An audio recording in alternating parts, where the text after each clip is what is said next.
تبارك الذي نزل الفرقان على عبده ليكون للعالمين نذيرا.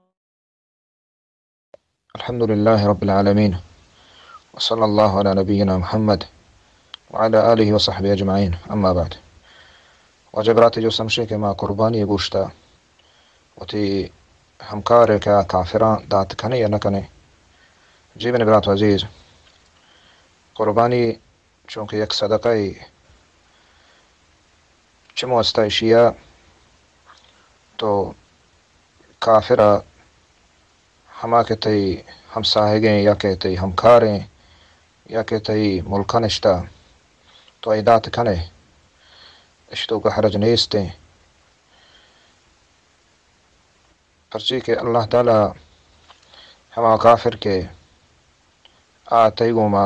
نشتگاں تی ملک تہا یا تی ہم ساہگاں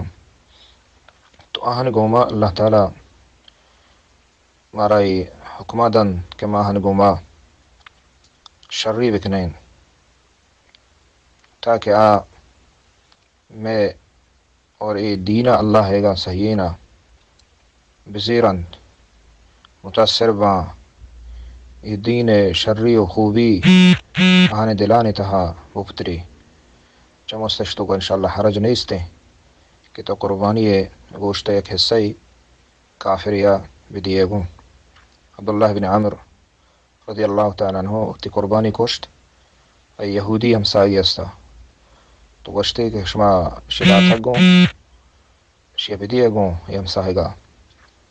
پرچے کہ نبی صلی اللہ علیہ وسلم ہمارا وصیت کو تھا اور فرمائیں تھا ہمیں چو ہمسائے کے بارہ ای حق کے بارہ ہمارا گوشتا کہ ما گوشتا بلکہ چو مبی کہ نبی صلی اللہ علیہ وسلم نے ہمارا حکم بدا کہ وہ تی میراث آگا ہمسائے کا بحری برسی بائے دیں تو ہمیں اندازہ وجہ نصیحت کو تھا